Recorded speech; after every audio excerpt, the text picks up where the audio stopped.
एक तरफ देश की राजनीति का पारा बंगाल चुनाव की वजह से बढ़ा हुआ है। हर किसी की नजरें चुनावी नतीजों पर टिकी है। लेकिन इसी शोर शराबे के बीच राहुल गांधी अचानक एक ऐसी जगह जा पहुंचे जो दिल्ली से हजारों किलोमीटर दूर समुद्रों के बीचों बीच है। अंडमान निकोबार के जंगलों से उन्होंने एक वीडियो जारी किया जिसमें कुछ ऐसे सवाल उठाए गए जिन्होंने देश के गलियारों में हलचल मचा दी है। ये मामला सिर्फ राजनीति का नहीं है बल्कि देश की सुरक्षा, पर्यावरण और एक खत्म होती जनजाति के वजूद का है। आखिर क्या है ये पूरा विवाद और क्यों इसे वरदान या विनाश दोनों कहा जा रहा है? चलिए गहराई से समझते हैं इस पूरे मामले को। वीडियो के अंत तक मेरे साथ जरूर बने रहिए। मैं हूँ विक्रम, आप देख रहे हैं नमस्कार भाऊ।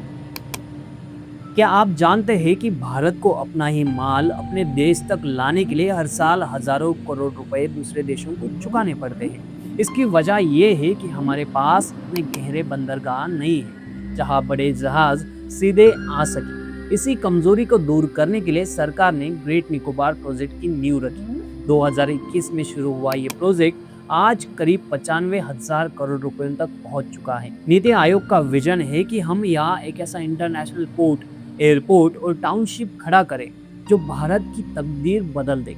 लेकिन विवाद की जड़ भी यही है, क्योंकि यहाँ एक कंक्रीट शहर बसाने की तैयारी है। वहाँ आज भी ऐसे लोग रहते हैं जिन्होंने शायद ही कभी मोबाइल या हॉस्पिटल देखा होगा। अगर आप नक्शे को देखें तो ग्रेट निकोबार दुनिया के सबसे व्यस्त रास्तों में से एक है।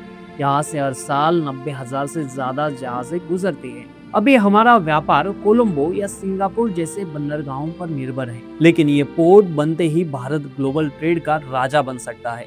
सिर्फ पैसा ही नहीं, ये चीन के लिए भी एक कड़ा संदेश साबित हो सकता है। भारतीय नौसेना यहाँ बैठकर चीन पर नजर रख सकती है। ये वही रास्ता है जहाँ से चीन का 80% तेल गुजरता है। रणनीतिक तौर पर इसे भारत का एक बहुत ही प्लस पॉइंट साबित हो सकता है, जो कि 2040 तक 50,000 से ज्यादा नौकरियां और अरबों का मुनाफा कमाकर दे सकता है। लेकिन सिक्के का दूसरा पहलू भी होता है। 2026 में जब राहुल गांधी ने इस द्वीप का दौरा किया, उन्होंने सीधे तौर पर आरोप लगाया कि ये प्रोजेक्ट देश की प्राकृतिक विरासत के खिलाफ एक बड़ा घोटाला है और इसका सीधा फायदा अडानी ग्रुप को पहुंचाने की कोशिश की जा रही है। विवाद सिर्फ राजनीतिक तक सीमित नहीं है, आंकड़े डराने वाले हैं। इस प्रोजेक्ट के लिए करीब 7 लाख से ज्यादा पेड़ काटे जाने हैं। सरकार का कहना है कि इसकी भरपाई वो हरियाणा में पेड़ लगाकर करेगी, लेकिन वैज्ञानिकों का सवाल जायज है। क्या निकोबार के वर्षा वनों की कमी हरियाणा के सूखे मैदान में पेड़ लगाकर पूरी की जा सकती है? ये वैसा ही है जैसे आप किसी से उसकी फेफड़ा छीन ले और बदले में उससे कृत्रिम ऑक्सीजन का वादा करें। सबसे दर्दनाक पहलू यहाँ की शोम्पेन जनजाति का है, जिनकी आबादी 300 से भी कम बची है। ये वो लोग हैं जो हजारों सालों से बाहरी दुनिया से कटे हुए हैं। वैज्ञानिकों का कहना है कि जब यहाँ लाखों मजदूर और बाहरी लोग आएंगे तो उनके साथ आने वाली आम बीमारियां भी इन आदिवासियों के लिए जानलेवा साबित हो सकती है, क्योंकि उनका शरीर इन वायरस से लड़ने के लिए तैयार नहीं है। अंतर्राष्ट्रीय संस्थाओं ने इसे नरसंहार के बराबर अंतर्राष्ट्रीय अपराध तक कह दिया है।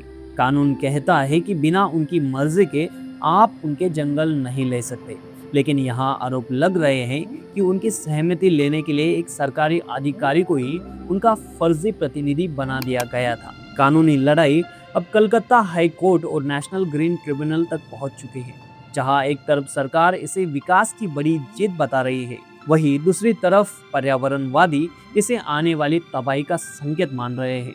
एक और बड़ा खतरा है भूकंप का।